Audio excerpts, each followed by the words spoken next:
नमस्कार जी, उत्तर प्रदेश उत्तराखंड देख रहे हैं आप। आपके साथ में वो दिव्या तिवारी। तो लगातार बड़ी खबर पर नजर हमारी बनी हुई है। बांदा से इस वक्त की बड़ी खबर मिल रही है। अस्पताल में सिर्फ मुख्तार के परिजनों को अनुमति। बेटे उमर अंसारी सहित परिजन मौजूद रह सकते हैं। रिश्तेदार समर्थकों के अस्पताल आने पर बैन लगा दिया गया है। पोस्टमार्टम हाउस के बाहर तक आने की अनुमति मिल चुकी है और भीड़ एकत्र होने पर लगाई गई है पाबंदी। पूरे अस्पताल को छावनी में तब्दील किया गया है और अब से थोड़ी देर में पहुंचेगा डॉक्टर्स का पैनल। थोड़ी देर में भरा जाएगा शव का पंचनामा। सुबह 10 बजे से शुरू होगा पोस्टमार्टम। तो इस वक्त की बड़ी खबर, रिश्तेदार समर्थकों के अस्पताल आने पर रोक लगा दी गई है। पोस्टमार्टम हाउस के बाहर तक आने की ही सिर्फ अनुमति रहेगी। पूरे अस्पताल को छावनी में तब्दील कर दिया गया है। पूरे उत्तर प्रदेश में धारा 144 लागू है और बताया जा रहा है कि सुबह पहले पंचनामा भरा जाएगा, उसके बाद ही 10 बजे से पोस्टमार्टम शुरू होगा। तो अस्पताल में सिर्फ मुख्तार के परिजनों को ही अनुमति है। कहीं कोई अप्रिय घटना ना हो, कहीं कोई अराजक तत्व माहौल खराब करने की कोशिश ना करें, हिंसा ना फैले, इसका विशेष ख्याल रखा जा रहा है। और बेटे उमर अंसारी सहित परिजन मौजूद रह सकते हैं। परिजनों को अनुमति दी गई है, लेकिन वो भी पोस्टमार्टम हाउस के बाहर तक, अंदर किसी को भी जाने की इजाजत नहीं दी जाएगी। और अब से थोड़ी देर में जो डॉक्टर्स हैं उनका पैनल पहुंचेगा, उसके बाद शव का पंचनामा शुरू किया जाएगा। तो मुख्तार की मौत के बाद यूपी में अलर्ट घोषित किया गया है। अब से थोड़ी देर में मुख्तार का पहले पंचनामा शव का भरा जाएगा, उसके बाद पोस्टमार्टम की जो प्रक्रिया है वो शुरू होगी।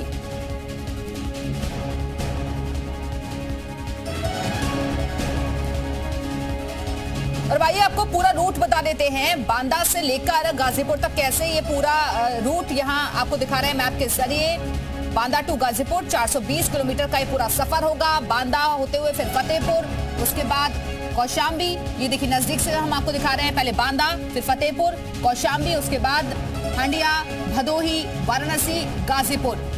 420 किलोमीटर की ये दूरी रहेगी और माना जा रहा है कि दोपहर के बाद सुपुर्द खाक किया जाएगा मुख्तार अंसारी के शव को। भारी सुरक्षा व्यवस्था का अमला इस दौरान मौजूद रहेगा। तमाम एजेंसियों को अलर्ट मोड पर कर दिया गया है।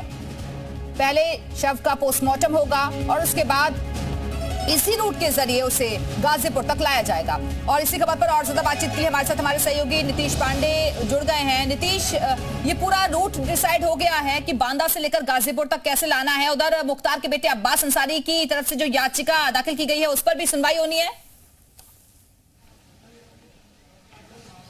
जी, अगर बात करें तो इस याचिका पर भी सुनवाई होगी, लेकिन इसके पहले जो कब्रिस्तान की तैयारियां हैं वो हम आपको दिखा दें। यहाँ पर अगर बात करें तो मुख्तार अंसारी के भतीजे थोड़ी देर पहले यहाँ पर पहुँचे थे, मनु अंसारी, और उन्होंने जो स्थान है वो चिन्हित किया। चिन्हित करने के साथ वो जो अंतिम मोहर की बात थी वो लगी। तो हम आपको एक बार तस्वीरें दिखा दें कि ये सामने का जो स्थल है, यहाँ पर सुपुर्द खाक का जो स्थल है वो यहाँ पर चिन्हित किया गया है।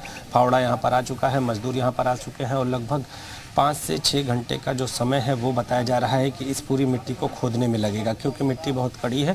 तो यहाँ पर अब अगला कार्य, यानी देखिए यहाँ पर जो मजदूर हैं वो फावड़ा लेकर पहुँच गए हैं और कुछ ही देर में यहाँ पर खुदाई का कार्य शुरू हो जाएगा।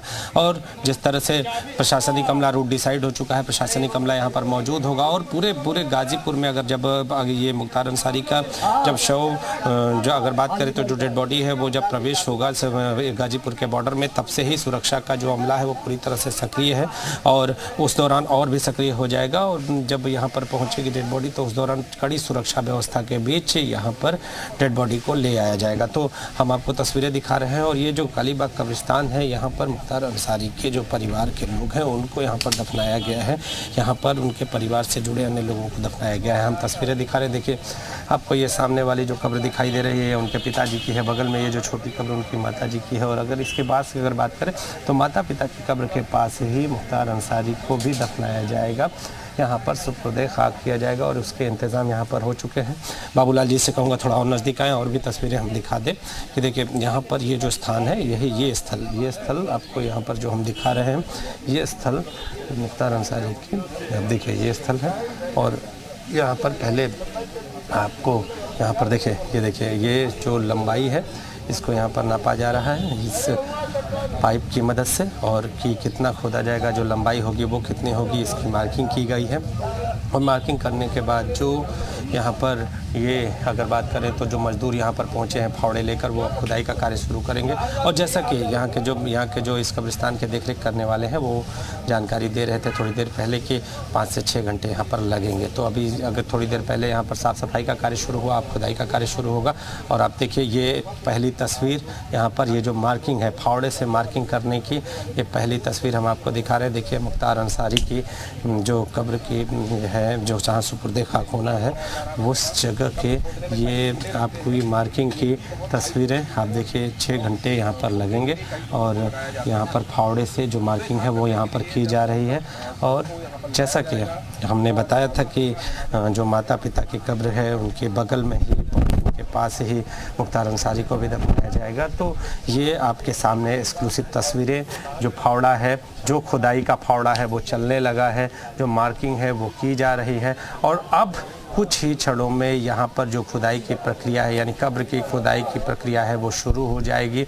और बल्कि यूँ कहे कि कब्र की खुदाई की प्रक्रिया शुरू हो गई है। ठीक है, एक्सक्लूसिव तस्वीरें लगातार हम दिखा रहे हैं। यहाँ पर खुदाई शुरू हो चुकी है। नीतीश वापस आएंगे आपके पास, और लगातार हमारे सहयोगी अलग अलग जगहों से हमारे साथ जुड़े। विशाल अगवंशी भी हमारे साथ मौजूद है। विशाल, आपके पास क्या अपडेट वहां से? अंदर की तरफ जो है इस वक्त एसडीएम जा रहे हैं, और ये बताया जा रहा है कि देखिए चूंकि मजिस्ट्रियल जांच के भी आदेश थे, तो ऐसे में मजिस्ट्रियल जांच भी होनी है। तो इस पूरे मामले को लेकर एसडीएम फिलहाल वो अंदर की तरफ पहुंच चुके हैं। हाथ में जो लेटर है, चूंकि पोस्टमार्टम को लेकर जो पूरा एक प्रोसीजर होता है, जो ऑथराइज लेटर होता है, वो जो है फिलहाल लेकर जो है एसडीएम पहुंचे हुए हैं। और उन्होंने अपनी पूरी जो कार्रवाई जो होनी है उसकी जानकारी जो है वो यहाँ पर जो पुलिस अधिकारी हैं उनको दी है, और वो जो लेटर है वो सौंप दिया गया है। तो ऑथेंटिक जो लेटर है वो जो पूरे पोस्टमार्टम का और पंचनामा का होता है, वो जो है शासन से जो होता है वो लेटर फिलहाल जो है हैंडओवर कर दिया गया है। और अब इसी लेटर के आधार पर जो तमाम कार्रवाई है पंचनामा की या पोस्टमार्टम की वो की जाएगी। इसको दस्तावेज के तौर पर जो है शामिल किया जाएगा। और फिलहाल एसडीएम जो है वो यहाँ पर पहुँच चुके हैं, और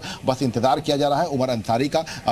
जो डॉक्टर्स हैं, 2 डॉक्टर जो हैं वो भी पहुँच चुके हैं। इसके साथ साथ ये कहा जा रहा है कि बस थोड़ा सा इंतज़ार और है कि उमर अंसारी जब यहाँ पे पहुँचेगा उसके बाद पंचनामा शुरू हो जाएगा। बिल्कुल, तो हमारे सहयोगी विशाल हमें जानकारी दे रहे हैं कि उमर अंसारी के पहुंचने का इंतजार किया जा रहा है, और 2 डॉक्टर्स का पैनल इस वक्त पहुंच चुका है। बड़ी अपडेट आपको बता दें, पंचनामा पहले भरा जाएगा, उसके बाद पोस्टमार्टम की जो प्रक्रिया है वो शुरू होगी। तो मऊ, गाजीपुर, बांदा में धारा 144 लागू कर दी गई है। पूरे उत्तर प्रदेश में अलर्ट जारी किया गया है।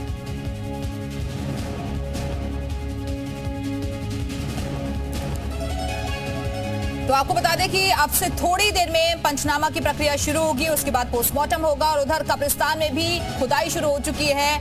वहां पर भी बताया जा रहा है कि कब्र खोदने में 5 से 6 घंटे का वक्त लग सकता है। और मुख्तार के जो परिजन हैं उनके पास में ही ये कब्र खोदी जा रही है, जहां सुपुर्दे खाक किया जाएगा।